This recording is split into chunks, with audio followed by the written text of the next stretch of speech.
Good morning student, मैं मनोज जांगड़ा अपने YouTube channel CBSE math गुरुजी पर आप सभी का स्वागत करता हूं।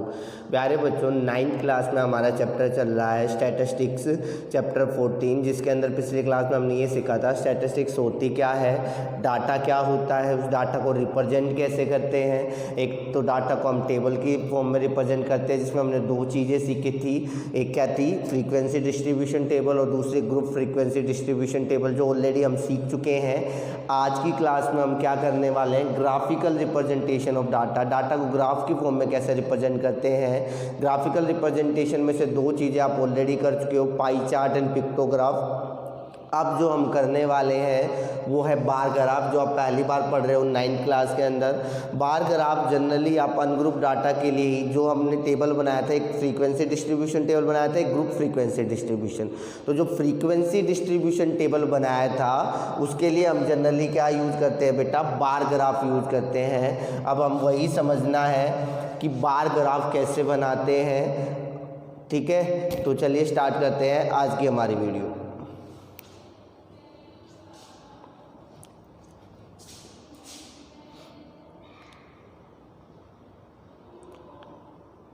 आगे बढ़ने से पहले बेटा हमें ये टेबल स्टडी कर लेना है, जो मैंने एक एग्जांपल लिया है, बोर्ड पे लिखा हुआ है। ये क्या दे रखा है आपको, ये आपको एक फ्रीक्वेंसी डिस्ट्रीब्यूशन टेबल दे रखा है ऑलरेडी।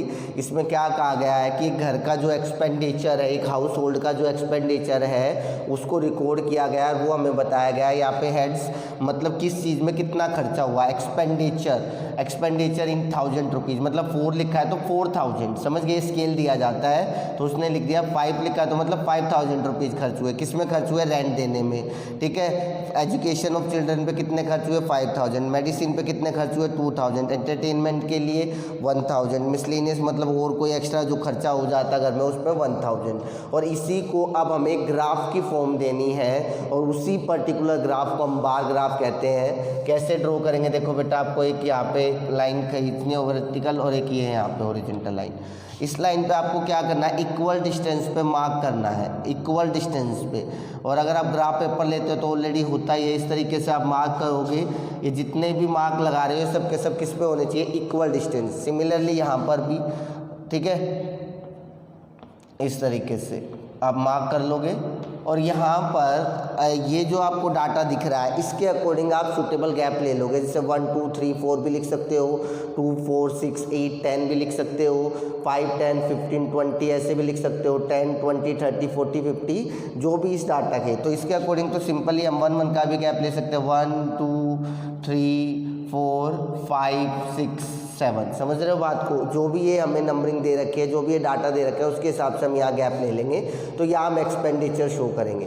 तो बेसिकली करना क्या है, ग्रोसरी 4, ठीक है। तो आपको क्या करना है, यहाँ पर एक रेक्टेंगल ड्रॉ करना है 4 तक। कहाँ तक ड्रॉ करना है, 4 तक, ठीक है। उसके बाद रेंट 5, अभी आपको स्पेस देना है यहाँ पे। अगला रेक्टेंगल आपको 5 तक बनाना है। कहाँ तक बनाना है, रेक्टेंगल 5 तक।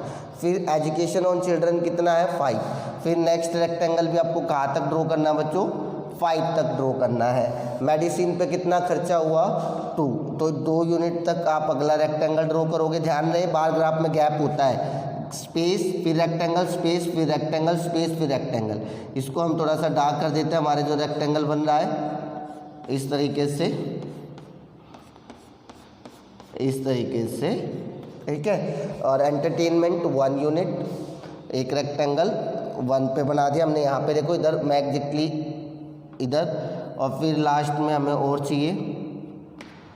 और मिसलेनियस पे भी 1 यूनिट, 1 यूनिट मतलब यहाँ पे थोड़ा सा ध्यान से समझो बेटा।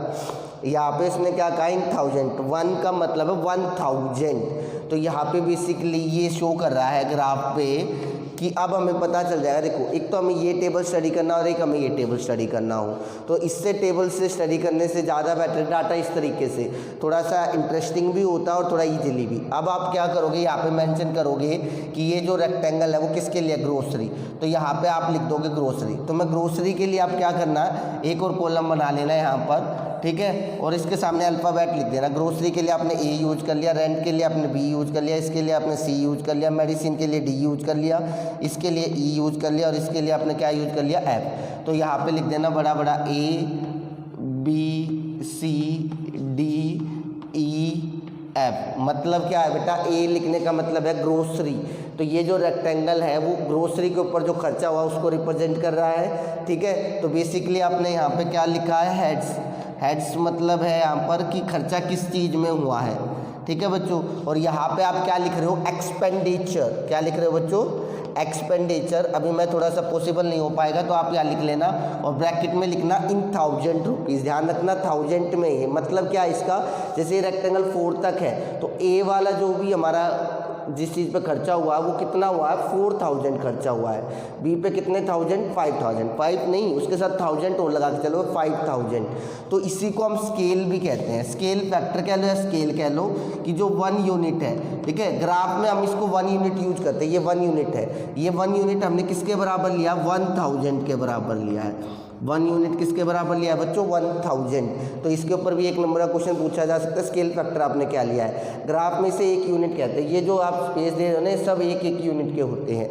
तो पहला जो रेक्टेंगल है वो बेसिकली ग्रोसरी पे जो खर्चा हो उसको रिप्रेजेंट कर रहा है। और कितना रिप्रेजेंट कर रहा है, कितना खर्चा हो रहा है, 4000। तो बेटा इस फिगर को आइडेंटिफाई करके आंसर देना काफ़ी आसान है एज कम्पेयर टू टेबल, और इसीलिए हमें ग्राफिकल रिप्रेजेंटेशन की ज़रूरत पड़ती है डाटा की। और आप अपने आसपास ऑब्जर्व भी करते हो कि ज़्यादातर जो डाटा होता है वो ग्राफिकल फॉर्म में ही आपको दिखाया जाता है और उसी में आपको समझाया जाता है। क्यों, अगर आप इस ग्राफ को देखो तो देखते ही आप बता सकते हो सबसे ज़्यादा खर्चा किन 2 आइटम्स के ऊपर हुआ है। तो आप देख सकते हो रेंट और एजुकेशन, यहाँ पे भी इधर से भी, और इधर आपको ये फटाफट रेक्टेंगल देखते ही पता चल जाएगा कि भाई बी और सी पे ज़्यादा हुआ। और बी किसके लिए यूज किया हमने, रेंट, और सी किसके लिए यूज किया है, एजुकेशन ऑन चिल्ड्रन के। तो ये जो आपके सामने ग्राफिकल रिप्रेजेंटेशन है, इसी ग्राफिकल रिप्रेजेंटेशन को हम बार ग्राफ कहते हैं। समझ में आ रहा है बच्चों। तो चलो आगे चलते हैं, एक और एग्जांपल लेते हैं ताकि जिससे आपको बार ग्राफ अच्छे से समझ में आ जाए।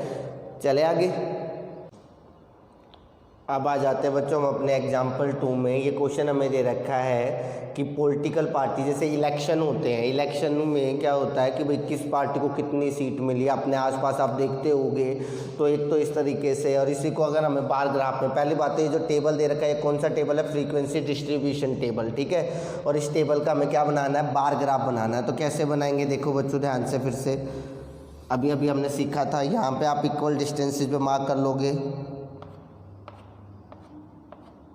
इस तरीके से, ठीक है बच्चों। उसके बाद आप यहाँ जो मार्क करोगे, मार्क तो इक्वल डिस्टेंस पे ही करना है, लेकिन यहाँ जो नंबरिंग करोगे, जो वैल्यू लोगे वो किस तरीके से लोगे बेटा, यहाँ के अकॉर्डिंग लोगे। यहाँ मोस्ट सुटेबल गैप, देखो सबसे ज़्यादा कोशिश करनी है आपको, या तो 1 का गैप हो या 10 का, ये 2 सबसे बेस्ट होते हैं जिससे आपको ग्राफ प्लॉट करने में आसानी रहेगी। मेरे हिसाब से यहाँ पे जो गैप रहेगा वो 10-10 का ज़्यादा बेटर रहेगा। तो 10, 20, 30, 40, 50, 60, 70 एंड एट लास्ट हमारा यहाँ पर 80, ठीक है बच्चों। तो यहाँ पे आपको क्या कहा है, जैसे सी पॉलिटिकल पार्टी ए है, कोई भी XY, जैसे बीजेपी होगी, कांग्रेस होगी, इस तरीके से कोई पॉलिटिकल पार्टी ए है, उसने 75 सीटें जीती। तो पहले रेक्टेंगल को बेटा आप 70, देखो ये 70 और इसके बीच में 10 इक्वल पार्ट होते हैं ग्राफ में, 1 2 3 4 5 समथिंग यहाँ होगा। तो आपको ये रेक्टेंगल बनाना है, ठीक है बच्चों, 75 तक पहला रेक्टेंगल। फिर पॉलिटिकल पार्टी बी ने 55 सीटें जीती, 50 ये रहा। फिर इसमें ग्राफ में 51, 52, 53, 55 समवेयर यहाँ होगा। तो जो दूसरा रेक्टेंगल आपका होगा बेटा वो 55 तक ड्रॉ होगा। समझ पा रहे हो बच्चों बात को। इसी तरीके से सी पार्टी ने 37, 30 ये रहा। फिर 31, 32, 30, जब ग्राफ में 10 इक्वल पार्ट होते हैं तो 37 समवेयर यहाँ मिलेगा आपको। तो जो तीसरा रेक्टेंगल है आपको यहाँ तक ड्रॉ करना है। समझ पा रहे बच्चों बात को। ग्राफ में आप एग्जैक्टली प्लॉट कर पाओगे। डी पार्टी को 29 सीटें मिली, 30 ये रहा। तो 30 से जस्ट नीचे क्या होगा हमारा 29। 20 से 30 के बीच में 10 इक्वल पार्ट होंगे, 1 2 3 4 5 6 9। तो इसको वहाँ तक आप ड्रॉ कर दोगे, ठीक है। फिर आपका आया E10, ई कोड कितने मिले 10। ई पॉलिटिकल पार्टी है, ई उसको कितनी सीट मिली 10। और एफ को कितनी मिली बेटा 37, एफ 37, 30 यहाँ 37 यहाँ तक। और फिर आप यहाँ तक ड्रॉ कर दो इसको और फिर ऐसे कर दो। समझ में आई बात बेटा। ये जो है आपका ये बार ग्राफ है, ठीक है। इस तरीके से आप इसे शेड करना चाहो कर दो। और इन ग्राफ के अंदर फिर आप लिख दो इन पर्टिकुलर रेक्टेंगल के अंदर, जैसे ए पार्टी को ये वाली सीट्स मिली हैं, ये बी पार्टी की सीट है, ये सी पार्टी की सीट है, डी की है, ये ई पार्टी की सीट और ये एफ। यहाँ आप मेंशन करोगे, यहाँ ये जो इधर आप ले रहे हो एक्स एक्सिस पे, वो क्या ले रहे हो, पॉलिटिकल पार्टी है, पॉलिटिकल पार्टी, ठीक है, पॉलिटिकल पार्टी लिख दोगे। और इधर आप लिख दोगे मेरे लिए पॉसिबल है नंबर ऑफ सीट्स वोन। और फिर आपका ये ग्राफ जो कंप्लीट होगा, इसी ग्राफ को आप क्या कहोगे बेटा, बार ग्राफ। समझ पा रहे बच्चों बात को। बेसिकली आज की वीडियो में हम सिर्फ बार ग्राफ के ऊपर ही क्वेश्चन कर रहे हैं। अब आ जाते हैं हम अपने अगले क्वेश्चन पे। ये क्वेश्चन आपका एक्सरसाइज 14.3 का क्वेश्चन नंबर 2। इसमें क्या दे रखा है बेटा, ठीक है, कि ये कुछ पर्टिकुलर जो नंबर ऑफ गर्ल्स है पर 100 बॉयज़ कितनी है, पर्टिकुलर ए डिवाइड कर रखा है कि एससी जो एक कास्ट होती है एससी कैटेगरी के अंदर, उसमें पर 1000 में 914 गर्ल है। एसटी जो कास्ट होती है या फिर जो ग्रुप होता है उसमें पर 1000 में 970 है। नॉन एससी एसटी में 920 है। ये बैकवर्ड डिस्ट्रिक्ट बीडी मैंने शॉर्ट फॉर्म में लिखा है, जगह कम थी। आप क्वेश्चन 14.3 का क्वेश्चन नंबर 2 देख सकते हो। फिलहाल आपको ये टेबल दे रखा है और इस टेबल को आपको ग्राफ पे रिप्रेजेंट करना है। तो कैसे रिप्रेजेंट करोगे, देखो बेटा, बेसिकली पहली बात फिर से देख लो, क्या ये एक फ्रीक्वेंसी डिस्ट्रीब्यूशन टेबल और इसमें क्या बनेगा, बार ग्राफ ही बनेगा, ये ध्यान रखना। तो अब बार ग्राफ हम बनाने की कोशिश करते हैं, देखो ध्यान से। फिर वो इक्वल पोर्शन 1 ये में डिवाइड कर लो इस तरीके से आप डिवाइड कर सकते हो। यहाँ पे भी वो इक्वल पोर्शन, ठीक है। लेकिन यहाँ ध्यान से देखो बच्चों, सारे 900 समथिंग है, तो यहाँ ये तो करेंगे नहीं 100। एक काम कर सकते हैं आप 900 से स्टार्ट कर दो और 900 के बाद 10 का गैप ले लो। 910 ले सकते हो, 920 ले सकते हो, 930 ले सकते हो, फिर 940, 950, 960, 970 तक है, ठीक है। उसके बाद आप यहाँ पे अनेक साइन लगाओगे बेटा, ब्रेक, इसे जिंक कहते हैं। ये क्या कहता है, ये साइन यहाँ शो कर रहा है कि भाई यहाँ 0 से लेकर 900 तक का गैप है, उसके बाद 10 का इक्वल गैप है। ये साइन आपको सिर्फ तभी मेंशन करना है बच्चों जब जो ऊपर गैप ले रहे हो वो गैप आप यहाँ ना लो, क्योंकि आप देखो यहाँ सीधा ये 0 होता है, 0 से 900 फिर 10 का गैप है, तो ये गैप अनइक्वल हो गया ना। तो स्टार्टिंग में जिंक साइन लगा दोगे, जिसका मतलब होता है कि यहाँ से यहाँ तक ज़्यादा गैप है, ब्रेक है, फिर इक्वल गैप है 10। तो देखो भाई एससी कितना है 940, तो आप पहले रेक्टेंगल को कहाँ तक लेके जाओगे बेटा, 940 तक, ठीक है। फिर दूसरा क्या है, एसटी में 970, तो इस रेक्टेंगल को आप कहाँ तक लेके जाओगे, 970। ध्यान रखना बच्चों, फिर से बता दूं, आप पहले एक रेक्टेंगल बनाओगे, फिर स्पेस छोड़ोगे, फिर एक रेक्टेंगल बनेगा। बार ग्राफ में ऐसे ही बनता है, ठीक है। फिर क्या आएगा, non SC ST 920, non SC ST 920, ठीक है। फिर इसको 920 तक बना दो। फिर इसी तरीके से आप आ सकते हो किस पे, बैकवर्ड डिस्ट्रिक्ट पे 950, जो हमारे बैकवर्ड डिस्ट्रिक्ट 950 तक आप इसे ड्रॉ कर दोगे, ठीक है बच्चों। फिर इसी तरीके से आप किसका बना दोगे, अगला नॉन बैकवर्ड डिस्ट्रिक्ट 920, यहाँ पर अगले रेक्टेंगल को आप 920 तक, ठीक है। ये ग्राफ में मेरा साइज थोड़ा सा जो गैप है वो में भी थोड़ा कम या ज़्यादा हो रहा है, लेकिन जब आप ग्राफ पेपर में बनाओगे तो एग्जैक्ट इक्वल मिलेगा आपको।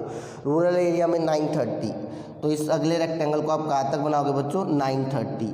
फिर एट लास्ट अर्बन 910, तो लास्ट रेक्टेंगल जो होगा वो आपका 910 होगा। अब ये नाम अगर बड़े बड़े हैं आप नहीं लिख पाओगे, तो मैंने बताया था अभी एक और आप कॉलम बना सकते हो और लिख दो, एससी को आप ए से रिप्रेजेंट कर रहे हो, एसटी को बी से, इसको सी से, इसको डी से, इसको ई से, इसको एफ से और इसको जी से। तो यहाँ लिख दो A B C D E F और जी। और यहाँ पे आप लिख दोगे बच्चों सेक्शंस, और यहाँ पे आप लिख दोगे नंबर ऑफ गर्ल्स पर 1000 बॉयज। ये था बच्चों बार ग्राफ। तो आज की वीडियो में बेसिकली हमने सीखा ग्राफिकल रिप्रेजेंटेशन का एक हिस्सा जो कि है बार ग्राफ। अगली वीडियो के अंदर हम हिस्टोग्राम लेके आएंगे और उससे अगली वीडियो के अंदर आप सीखोगे फ्रीक्वेंसी, पॉलीगन। फिर फाइनली हमारा ग्राफिकल रिप्रेजेंटेशन खत्म हो जाएगा एंड एट लास्ट हम सीखेंगे हमारा मेजरमेंट ऑफ सेंट्रल टेंडेंसी। उम्मीद करता हूँ बच्चों आपको वीडियो पसंद आई होगी, आपको जो भी कॉन्सेप्ट यहाँ सिखाए गए समझ में आए होंगे। और अगर आपको कोई डाउट है तो मुझे कमेंट बॉक्स में कमेंट करके बता सकते हो, और वीडियो को लाइक कर दिया करो बच्चों। अगर आपको चीज़ें समझ में आती है सब्सक्राइब कर दिया करो हमारे चैनल को, ठीक है बच्चों। तो आज की वीडियो में इतना ही, मिलते हैं अगली क्लास में।